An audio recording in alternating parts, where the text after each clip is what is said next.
Welcome to The New Normal, a podcast series within a series brought to you by Spotlight On. I'm your host, Lawrence Peryer, and my guest today is Zach Edwards, Director of Ticketing and Crowd Services at AC Entertainment. Zach is responsible for the operational details around some of the largest events in North America, including the Bonnaroo Music and Arts Festival, the Forecastle Festival, and Moon River. Zach brings a unique perspective on the implications of the new normal, and I hope you enjoy our conversation. Hello. How are you? I'm well. How are you? I'm doing well. Just, living in unprecedented times. Yeah, indeed. Thank you for making time. I know it's hectic right now. I guess the most important question I have is, how are you and your loved ones doing? We're doing fine. My wife and I are both working from home, so we're on top of each other right now. So it's been different, but no, we're doing well. My brother and his fiance are just down the road. They're doing well too. But yeah, everybody's good. The majority of my family right now is kind of in the middle of nowhere, Tennessee. So they have completely social distanced themselves from everybody. But we're all just kind of taking this a day at a time. Yeah. And where are you? Where are you located? So I'm based out of Nashville. Oh, okay. And how is it there? We just got a 14-day lockdown. So you can still, do essential services and things like that. You can do takeout and things like that, but they've shut down, any sort of gathering spot at this point. It's not statewide yet, but our mayor put that directive out. I guess it was yesterday. And nightlife is shut down? Oh, yeah. Yeah, nightlife's done. Nashville got hammered for a day or two there when a video went out of there being a Broadway bar downtown that was, shoulder to shoulder packed with people. And so the social media team pretty much turned on them pretty quickly, and then it all came crashing down for them. So Nashville was socially shamed. Yeah, they're pretty much, basically they were Twitter shamed for having shows and having, a bunch of people there. But the reality is that's all, nobody who lives in Nashville goes down there. It's kind of like the Strip in Vegas. I'm sure that people that live in Las Vegas only go there if they have to, or if they have friends in town. So yeah. How has this impacted your work routine? It's a little different. Normally you've got a set date that you're working on, and everything's piling on towards this date. And so now it's been a complete shift in your focus into, okay, we need to either make this date work, or we need to, to understand the situation and say, we just need to pull the plug on this one. Yeah. So it's been a lot of really tough conversations of, we definitely want to do this event, but at the same time, the ability to move this or the practicality in moving this just isn't there. And if we can move it, we obviously will. We at the end of the day, this is still a business, but our business is made up of making a bunch of patrons really happy. So if we can continue to do that and still be able to, have salaries and benefits and things like that, that's the ultimate goal right now. Yeah. And for a typical event, if there is a typical event, yeah. What's your vendor footprint like? Like how many companies do you contract with, or how many people does that mean? Like what's the social business impact? If we're looking at some of our boutique festivals, which is somewhere in the range of 10 to 12,000 people, there's probably somewhere in the realm of 100 different production departments that are built in that festival. Not all of those are going to be external, but each one of those is probably going to have some form of independent contractor or side business that they're reaching out to in order to accomplish their goals. So even if we're not having a festival and people aren't coming to enjoy that, there's still a big economic impact that comes with $100,000 million production coming in and then not coming in anymore. So yeah, I don't know if it's too soon to say or how you might characterize it, but how are you all feeling about what the impact is going to be on your business? Nobody knows. There's no end date. We're just working to delay. if we're being totally honest. So as much as we would like to say that, May 1st, we're all going to be back. We're going to be, back in gear, booking shows, getting ready for the next event. We don't know that. And so it's just a matter of every day showing up, going through your checklist and kind of pressing on without focusing too much on the ambiguity of the situation. Yeah. Is there anything that you've been pleasantly surprised about in the situation, or has there been any sort of positive outcome or positive result of either from the community or from your colleagues? What are you seeing that you feel good about every day? That we had a call today with our president, Ted Heinig, and he said something that kind of resonated with a lot of us. But as you've looked across the entire industry, with the task force that Live Nation and AEG and some of the other agencies have put together, it really has kind of shown you that we all realize that this is kind of an existential threat to the industry.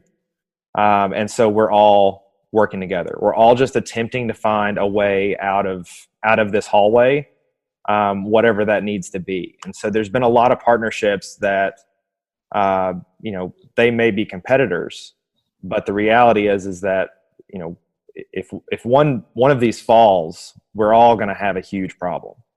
So we all kind of need to be in this together, between Live Nation and AEG. I would guess that's probably 70% of the shows booked in the United States.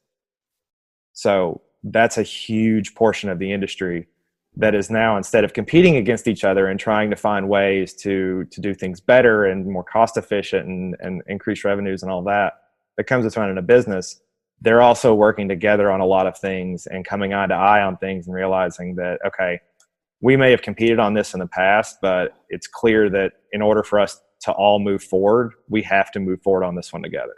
Mm-hmm. So that's really been a big thing for me. The other one is, with us rescheduling Bonnaroo, the AC and the C3 Presents team has worked just phenomenally together. It's been open communication. It's been, just both teams realizing that this is a project basically bigger than any of our jobs, and that if we're going to do this, we have to do this as a team. And so there's been, the ego has kind of gone out the door, if there was any there before, and it's just two teams working together to make something happen. And I know C3 is dealing with their own massive moves on their end with the Shaky festivals and some of their other ones. So it's just been really, if there's anything that comes out of it, it's just really encouraging to see people that may not work together in a normal business scenario, realizing that for the better of the industry, we've got to do this together.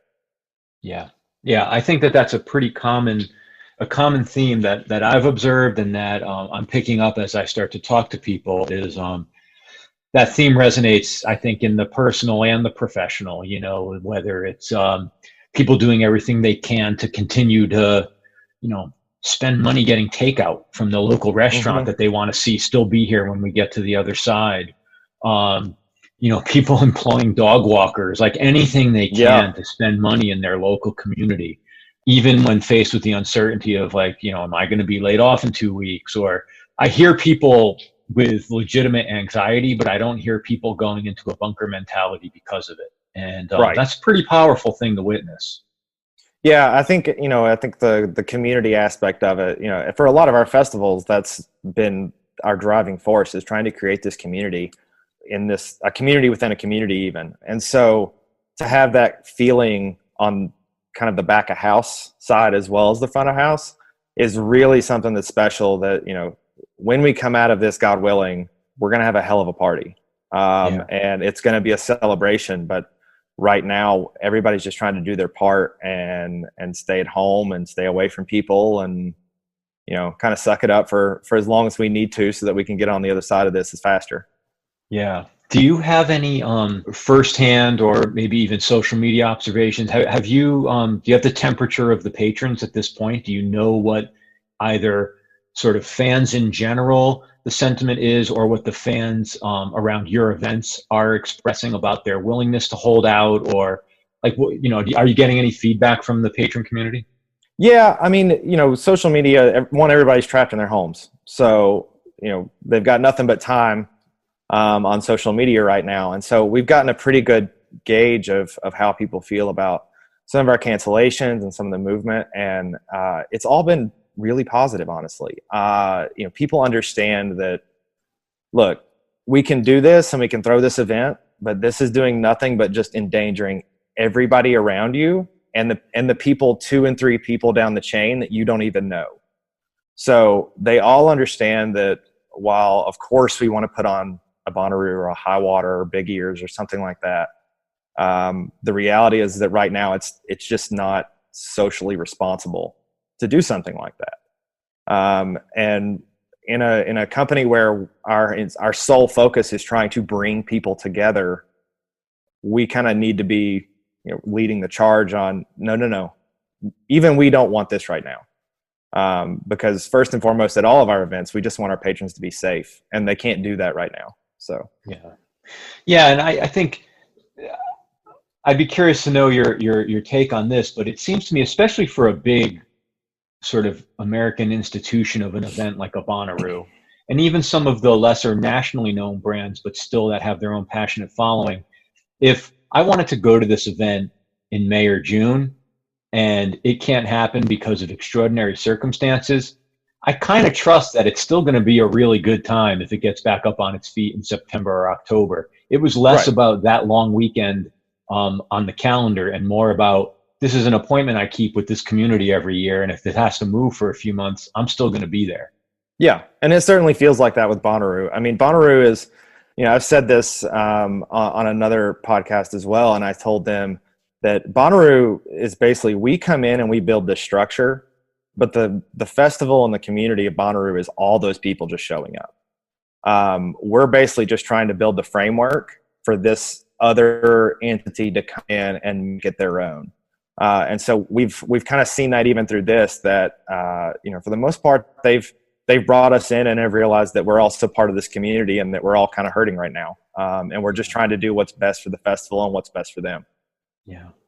It helps in a business like the one we share in that we're all, 3/4 of the way to crazy anyway. So we're probably better equipped to deal with this than your average office worker. Right. Most of the time we're just running a traveling circus, if we're being honest. We're just happy to be part of the circus. So if we have to work from home for a little while, it's just kind of like, this is a really nice festival site for me. That's just what it is in my mind. And as long as I approach it that way, it all go fine. Much better plumbing. Much better plumbing. Yes. I don't have porta potties or anything like that. I have my own bedroom. It's nice.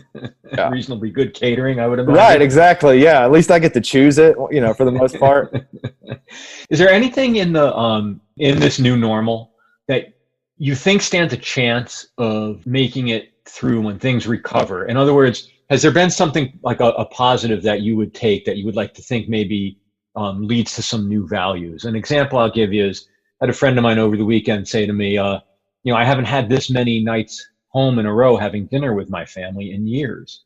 A lot of us live on airplanes, and we don't see our kids as much as we'd like to, or we pass by our spouses a couple of times a week, and we're working towards that next long weekend when we can get away with them or whatever.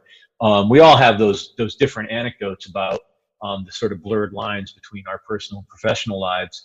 Do you think that any of this, work from home or telecommuting, or even the shifts in how our companies all interact with each other, do you think there's anything that can become part of a new model that might sustain beyond just this period? Yeah, I think so. I think the biggest thing that you hope comes out of this is that people start to slide a little bit more into the work-life balance mode. I think one of the big things that I've seen is that, especially with my family at least, is that we all are very much more connected right now than maybe we have been in the past when we've all been running our own little lives. And so we're constantly in contact of like, hey, how's everybody doing? Is everybody good? But I also see that some of the workaholics in our company, myself included, are finding better ways to kind of channel that energy. Instead of checking my email, 100 times a day, I'm reading a book. So it's little things like that if you're going to try and put some sort of really good habit in, now is a perfect time to do that. If you're in one of those cities that's been locked down for 2 weeks, well, I think 2 weeks is about how long they say it takes for you to build a routine. Yeah. What better time than now, to get some sort of benefit out of being sequestered like this for this long? What better time to create a new habit that maybe you didn't feel like time for, in the old normal, if you want to call it that. So yeah, that's real. I really appreciate that insight. Do you have anything that you're doing personally? You mentioned, picking up a book instead of picking up the email, but more sort of formally or ritualistically, is there anything that you have found you need to do or that you want to do that sort of, I've talked to people who they make sure they go for the 45-minute walk when they used to take a lunch break, or, they're going to yoga class, or they're taking an online fitness class. Like, do you have any sort of survival tricks that you felt the need to implement, or that you've enjoyed implementing? I think it's a little different if you've got, if you're cohabitating with someone. If I was by myself in my home, this may be different, but because I live with my wife, we've both kind of come to the determination that it's good for us to be away from each other for a bit, to have our own individual time, because, previously we were spending 8 to 10 hours away because we were at work. So, going from that as your old normal to your new normal of you are right next to this person at every minute of every day, can be a little aggressive and a little abrasive when you first start it. So we both kind of come to terms with, I'll go watch a movie in the other room, and she'll go read a book in her room, in our bedroom, and so we'll kind of split off for a little bit so that we can be by ourselves for a moment. So it's, you sequester yourself in your sequester. So, but it's been really helpful, because there have been some moments when you work right next to someone that you're used to having a little space on. Well, this is just how I work. Like, I took a phone call the other day, and I think I did 8 laps around our island, and she just watched me do the lap. I was like, I'm sorry, this is just how I talk on the phone. Like, I have to stand up and walk around. So we haven't completely annoyed each other, but we're trying to get in front of that beforehand. So you're not cannibals yet? No, we're not cannibals yet. No, we still have good food and good supplies. So we haven't resulted that quite yet. That's great.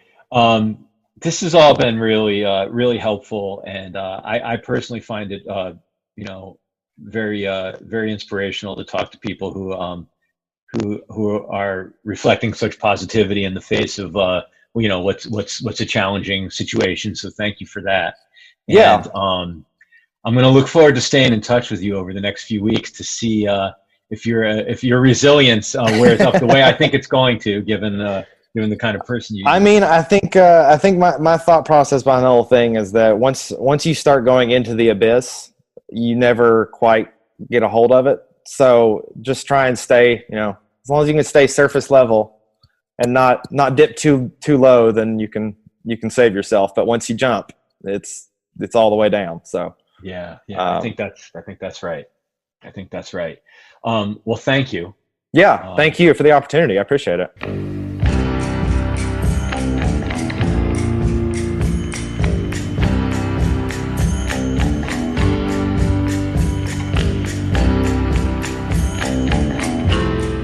Thanks so much to Zach Edwards, AC Entertainment, our editor Craig Snyder, Ant Taylor, and the entire team at Light. If you have a perspective on the COVID situation that you'd like to share, email me. The address is lawrence@lyte.com. That's LAWRENCE@LYTE.com. Thanks so much. We'll have more episodes in the coming days. In the meantime, stay safe.